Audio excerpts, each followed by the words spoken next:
Morning folks, I hope you're alright. I've just finished watching the Teofimo Lopez Jamaine Ortiz fight for the WBO Light-Welterweight title, and I stayed up specifically for this because I've got no work today.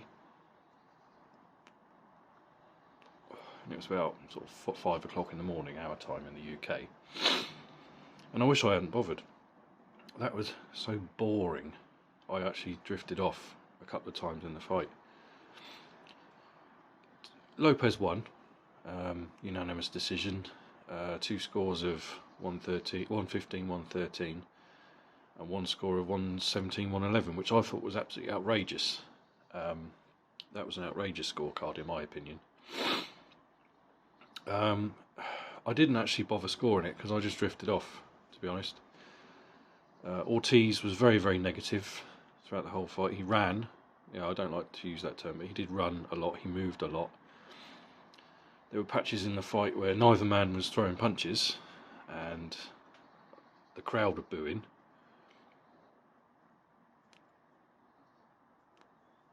And I don't know, I think Lopez landed the more eye-catching punches.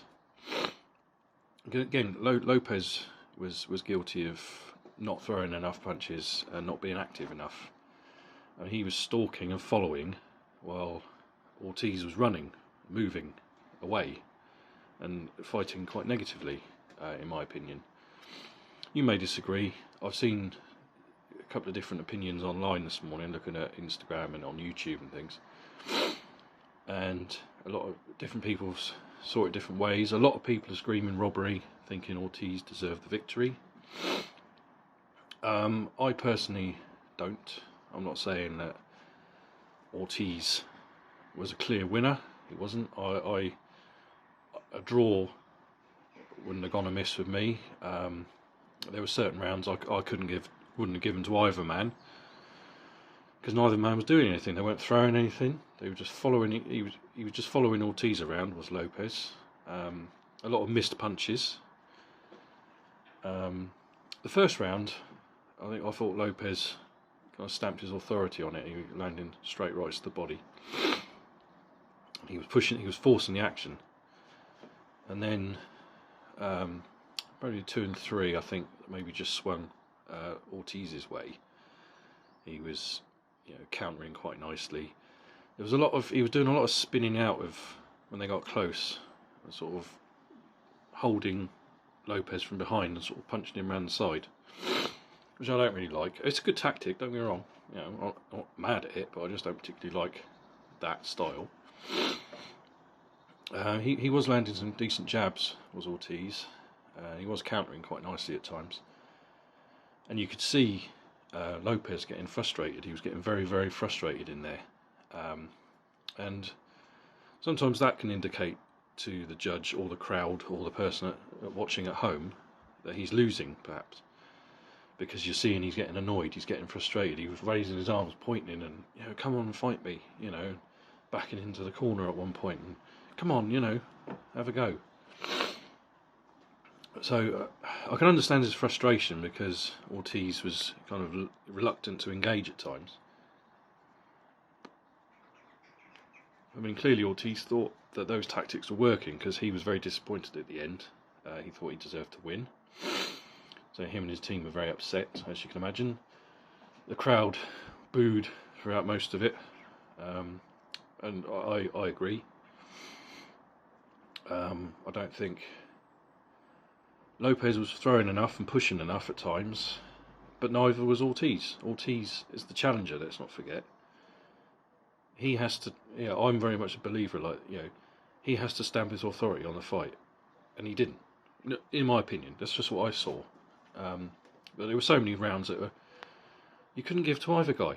No, I couldn't give to either guy, because neither man was really pushing it, and there were a lot of missed punches. And I mean, Ortiz was, like I say, the eye-catching punches, the memorable ones that stick with me, were from Ortiz. But were for Lopez. Sorry, I got the fucking names mixed up there. I do apologise. I'm tired. I've been up all night watching boxing, so I do apologise for that, folks. That slip of the tongue. Lopez was landing the more eye-catching punches, probably the heavier punches were landing.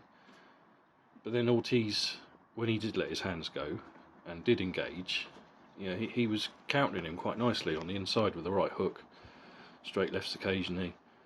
I don't know. It was one of those fights. As soon as the last bell rang, I thought the fight was finished before the scores were announced. I thought either way, people are going to be pissed off for this. And people are pissed off Lopez got it. I think if Ortiz had got it, there'd be a lot of people out there pissed off with it. And it would have been a draw, people would have been pissed off. It's just one of those fights. I found it very difficult to score, and I did drift off a couple of times watching it. I don't know, it wasn't a good fight to watch. It wasn't very entertaining in my opinion. The crowd was certainly not very happy with it. Ortiz, he was very upset that he didn't get it. And Teofimo Lopez was very, very brash and braggadocious and loud. Told the crowd to suck a dick at one point, which I did actually chuckle at. But yeah, I don't know. I don't particularly want to see that again. Some people will say, rematch. I don't want to see a rematch of that. It was terrible. I don't know. It was just too much negativity. There was too many moments of nothing happening. A lot of moving away, a lot of circling, a lot of posing from Lopez without actually doing anything. And yeah, it's not a good fight to watch. So we'll see. We'll see what happens in the future.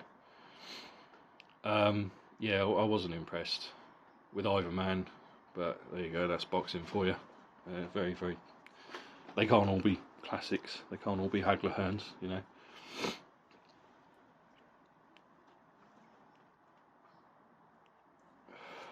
But also, I meant to do a video this past weekend, but I got very busy. The Joshua Buatsi Dan Aziz fight, which, as you all know, I'd imagine Buatsi won. Unanimous decision, very clear unanimous decision. Fight failed to catch fire at times. There was a couple of knockdowns around 11 for Buatsi, but I think Aziz was very unlucky. They wouldn't have changed the outcome. I think Buatsi done more than enough to win that, clearly. The two knockdowns, I thought it was a bit of a weird one, because although a glancing punch may have landed, but the canvas was very slippery. And I think Aziz was having problems with his boots while I looked at it, which, that accompanied with the moisture on the canvas, didn't help. So, yeah, clear victory for Buatsi there. And that's that, really. And also, as you all know, I would imagine, the Fury Usyk fight has been rescheduled for May the 18th. So let's keep everything crossed it fucking happens this time, because we need this fight to happen. We really, really do. We need it to happen, guys. So fingers crossed there's no more shenanigans, no more injuries, no bullshit, that they both get in the ring on the 18th, and then we find out who is the undisputed champion. Right, I'm going to leave it there, folks. I've got a busy weekend ahead. You take care. I hope you're all doing well, and I'll speak to you soon.